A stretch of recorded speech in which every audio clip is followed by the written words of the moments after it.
기업 가치 분석에 주로 이용되는 PBR은 주가의 적정성을 나타내는 지표입니다. 우리나라는 은행과 은행지주 회사의 과반수가 국민연금기금이나 정부기관에 의해 소유되어 있습니다. 따라서 이들의 PBR은 기금의 안정성은 물론 국가의 부, 은행산업의 전망 등과 직결됩니다. 따라서 은행 및 은행지주 회사의 PBR에 대해 관심을 가져야 합니다.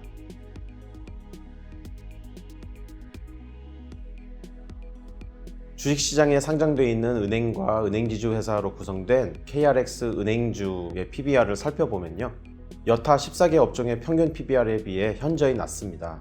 또한 국내 은행주 PBR은 OECD 평균의 3분의 1 수준으로 34개 국가 중에 29위에 해당하는 것으로 나타났습니다. 일반적으로 PBR이 1배를 하회하면 해당 회사의 주식이 저평가된 것으로 평가되는데요. 국내 은행주의 PBR은 최근 9년 연속 1배를 하회하고 있어서 뭔가 근본적인 문제가 있을 것으로 우려되는 상황입니다.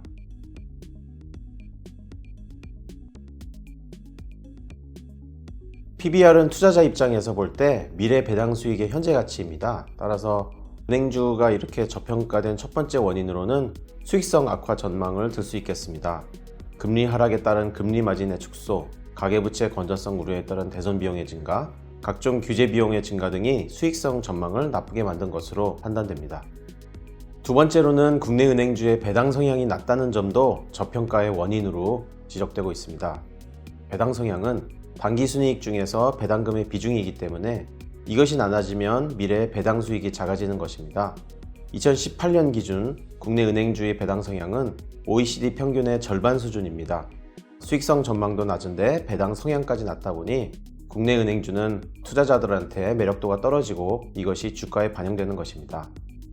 이와 함께 시장에서 국내 은행 및 은행지주 회사의 성장 가능성을 높게 평가하지 않고 있다는 점도 PBR이 낮은데 한몫을 하고 있습니다. 국내 경제의 잠재 성장률이 하락하여 금융시장의 성장 가능성이 작기 때문입니다. 마지막으로 은행주 관련 규제가 많다는 점도 은행주 저평가 현상의 원인으로 꼽을 수 있겠습니다. 예를 들면 우리나라는 은행법에서 정부와 예금보험공사를 제외하고는 동일인이 은행주를 10% 이상 보유하지 못하도록 규정하고 있습니다. 이것 때문에 국내 은행주에 적극적으로 투자하는 국민연금기금 같은 데서 은행주의 지분율을 더 이상 높이지 못하고 있습니다.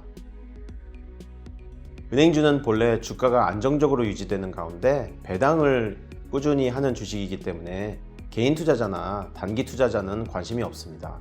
따라서 대표적 장기 투자자인 국민연금기금의 손발을 묶어버리면 은행주 가치의 상승을 기대할 수 없게 됩니다.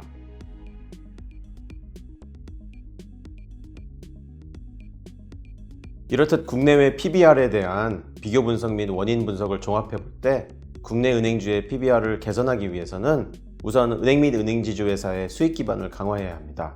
이를 위해서는 은행산업 발전 방안을 제시해서 수익 전망에 대한 투자자들의 인식을 근본적으로 개선할 필요가 있겠습니다.